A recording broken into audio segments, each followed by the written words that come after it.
Découvrez Marjorie Chalifou, le délicieux roman de Véronique Mariquet. Dans un quartier populaire d'Ottawa dans les années 50, Marjorie, jeune couturière de 19 ans, mène une vie rangée à l'ombre d'un père irascible, un homme étrange qui communique avec les morts. Son existence tranquille prendra un tournant inattendu et pour cause, elle est enceinte d'un amoureux qui a eu la mauvaise idée de mourir dans un accident de voiture. Exaspéré par sa fille, son père lui donnera une semaine pour se trouver un homme à marier et un emploi. Pour Marjorie, ce sera le début d'un périple qui lui fera rencontrer une galerie de personnages étonnants et qui lui fera goûter à l'amour et au plaisir de la chair. Roman épique teinté par un brin de folie, Marjorie Chalifou laissera le lecteur ébloui par le talent de Véronique Mariquet. Vous écoutez Samedi de lire avec l'auteur invité d'Amélie Boivin-Enfield. Je suis toujours accompagnée de mon auteur invité de cette semaine, Maxime Landry. Maxime, j'aimerais ça qu'on parle de la forme de ton livre, Le journal d'un disparu. Oui. Pourquoi avoir décidé de faire ça comme posthume, que ce soit le narrateur, la personne qui s'est suicidée? J'ai aucune idée. Ah non? En fait, quand ça a commencé, comme je disais, c'était une chanson, c'était un hommage à mon père. Puis là, tout d'un coup, j'ai décidé de lui donner la parole. Puis tu sais, quand quelqu'un part de cette façon-là, quand quelqu'un s'enlève la vie autour de nous autres, on a toujours un paquet de questions, puis j'en ai eu. Tu sais, j'avais 16 ans quand c'est arrivé.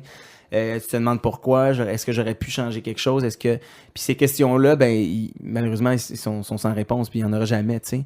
Alors, ce que j'ai décidé de faire, en fait, le côté thérapeutique de la chose, quand je parlais que ça a été une thérapie pour moi, ça a été de répondre à mes questions, mais en fait, de m'inventer des réponses, mais venant de lui, venant de la personne qui s'enlève la vie et qui prend conscience. Puis c'est comme si, en même temps, c'était pas une façon de me déresponsabiliser, mais c'était plutôt de dire, tu sais, à chaque fois que je me demande, je sais pas s'il est là, je sais pas s'il voit ce qu'on fait, j'ai décidé de me donner des confirmations à tout ça, tu sais, en le mettant près de nous, près de sa famille. Tu sais, quand je disais tout à l'heure qu'il assiste à ses funérailles, il voit d'en haut un peu tout ce qui se passe, il comprend très vite, parce que dès les premiers jours, tu vois qu'il aurait envie de faire marche arrière, malheureusement, tu sais que c'est impossible, mais tu sais, c'est un peu ce cheminement-là que je voulais faire, tu sais. Puis c'est comme si, à travers ça,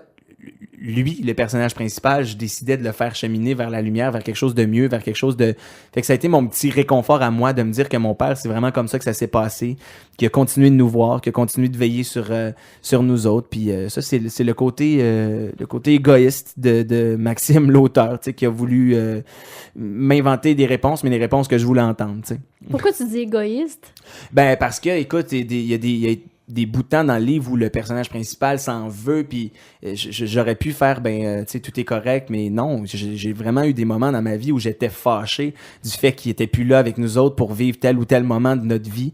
Donc, dans ce moment-là, je lui pitchais une dose de culpabilité au personnage en disant que j'aurais tellement dû pas faire ça, pourquoi j'ai fait ça, j'aurais voulu être là pour vivre ça avec eux autres, puis fait que c'est là le côté égoïste de la chose, tu sais, malgré le fait que ce soit lui qui parle, que ce soit le personnage principal, celui qui s'est enlevé la vie, c'est moi qui ai répondu à mes questions à travers ça, puis c'est moi qui décide de la fin. T'sais, si je veux que la fin soit belle, si je veux que tout se passe bien, que ce soit heureux, c'est ça le fun, puis le pouvoir d'avoir le crayon entre les deux mains, ça, je trouve ça extraordinaire. Oui, hein? Ouais.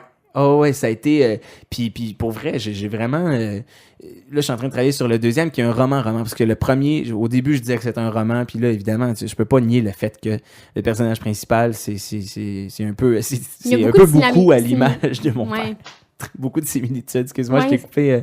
Mais oui, c'est vrai, tu sais, mais là, je suis en train de travailler sur un deuxième roman où c'est vraiment roman. Il n'y a pas de slash récit au bout de ça. Et le personnage principal qui prend vie, qui prend forme de plus en plus à travers l'histoire, des fois, il fait des affaires, il me fait honte, là, tu sais. Je me dis, aïe, il va pas faire ça. Il va-tu vraiment faire ça? Puis là, je continue à écrire, il l'a fait. Et c'est ça qui est le fun, parce que on dirait que je peux aller n'importe où.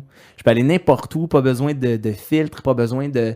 Parce que c'est une histoire, c'est complètement inventé. Je suis pas en train de raconter ma bio, je suis pas en train de raconter l'histoire de quelqu'un autour de moi.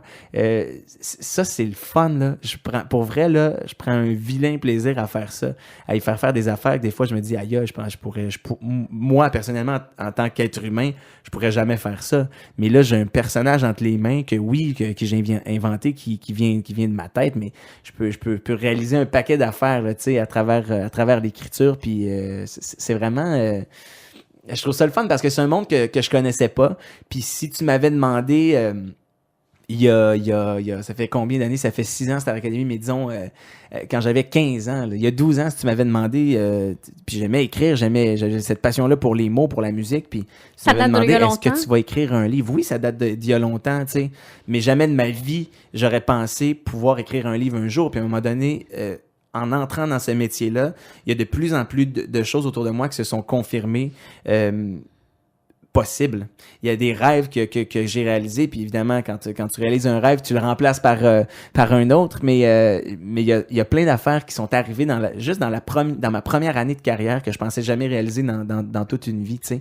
Fait que c'est sûr que je nierai pas le fait que parce que j'étais déjà une face connue auprès du public. C'est sûr que ça m'a aidé, ça m'a donné le pouvoir justement d'arriver chez Libre Expression. Ils me connaissaient déjà, mais ça enlève pas qu'une grande équipe comme celle-là, je pense pas qu'il aurait publié un manuscrit tout croche. Puis quand Joanne Gay qui t'a entendu à la télé que tu voulais écrire un roman, qui t'a appelé. Hein? Ah, ça, c'est une belle histoire parce que très amie avec mon amie avec Lise Dion, puis elle a écrit un livre sur l'histoire de sa mère, Le secret du coffre bleu. J'imagine que t'en as déjà parlé à l'émission.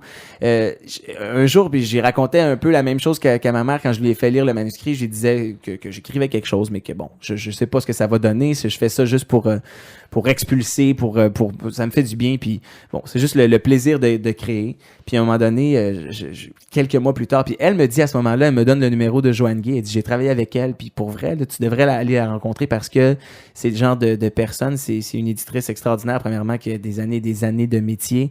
Elle en a vu un puis un autre, là. Puis elle me dit, tu devrais les rencontrer, elle aime ça, tu sais, faire connaître des nouveaux auteurs, puis travailler avec les jeunes, je suis sûr qu'elle serait très prête sur ton projet.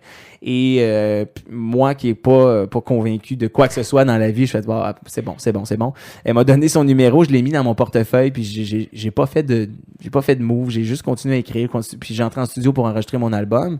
Et quand j'ai commencé la promotion de mon 3e album, je suis invité à Denis Lévesque, et lui me parle de mes écrits, me parle de quelque chose qui ressemble à un roman. Puis là, je me demande où est-ce qu'il a pris ça, parce qu'il y a lui, puis il y a Lise, puis il y a Marie-Claude Barrette qui est au courant, tu sais. Fait que je me dis, OK, j'ai coupé ça court. Je suis venu parler de mon album. Le livre, je sais même pas c'est quoi, si ça va donner quelque chose un jour. Bref, je coupe ça court, et quand je reviens chez moi, j'ai un message sur ma page Facebook de Joanne Gay qui me dit, j'ai entendu parler que t'écrivais. Elle dit, je savais pas que t'écrivais, je serais intéressé à te rencontrer. Et là, je me dis, c'est quoi cette affaire-là? Joanne Gay, il me semble que ça me dit quelque chose. Et là, je catch que c'est le nom de l'éditrice que Lise m'avait donné. Donc, j'ai sorti mon petit papier que j'avais encore dans mon portefeuille 6 mois plus tard. J'ai comparé les numéros de téléphone. J'ai dit, ça se peut pas. Faut que je l'appelle. C'est un signe. Puis moi, je suis quelqu'un qui croit beaucoup au signe du destin, là. Je dis, OK, il y a quelque chose qui se passe. Il faut que je l'appelle.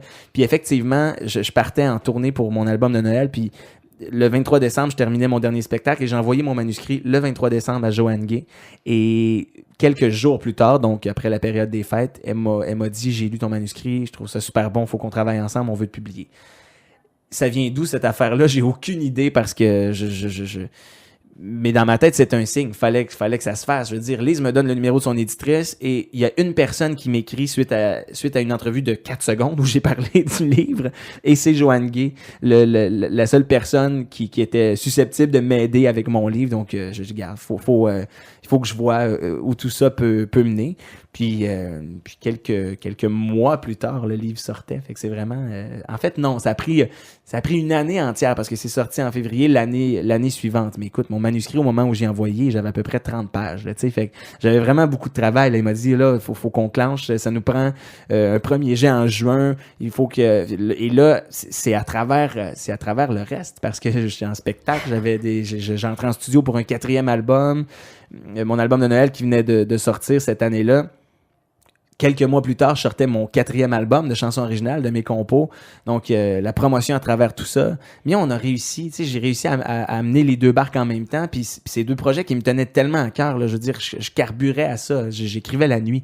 Le livre, je l'ai à peu près écrit en totalité la nuit. Ah oui, ça a pris combien de temps à écrire?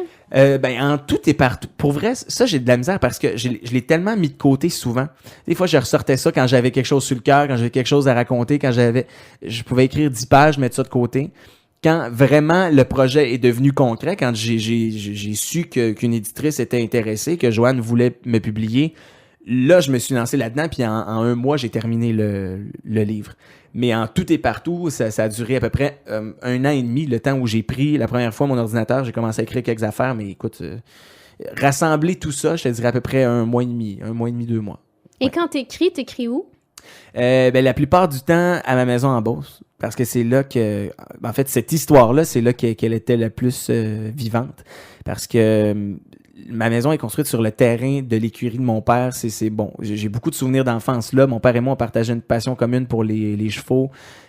Donc, cet endroit-là représente énormément. C'est sur le bord de la rivière Chaudière. C'est dans mon village natal, à Saint-Gédéon, en Beauce. Et c'est un endroit qui est extrêmement inspirant pour moi.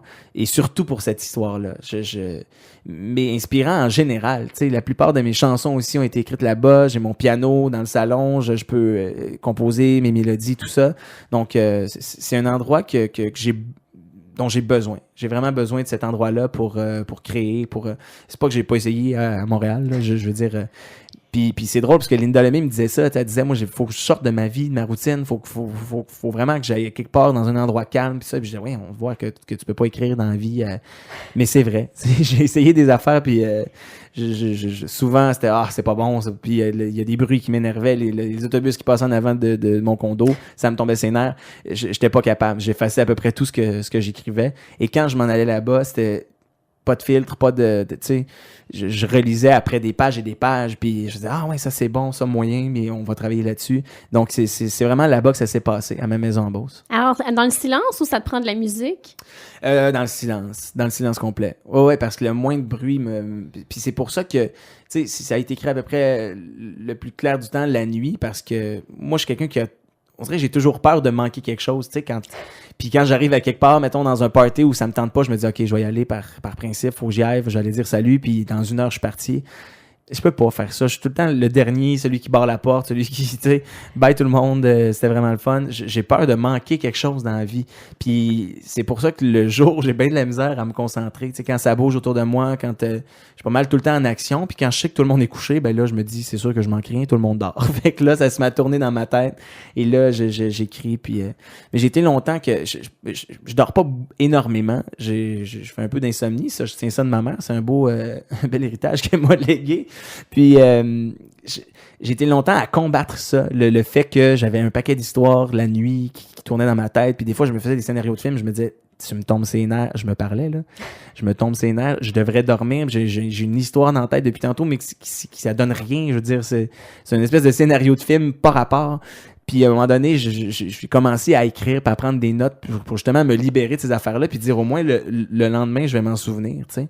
Puis j'ai décidé d'arrêter de combattre. Puis c'est là que j'ai commencé à écrire. Puis c'est là que la plupart de mes chansons sont nées aussi de thèmes de 4-5 mots que j'écrivais sur un petit papier la nuit ou sur mon téléphone.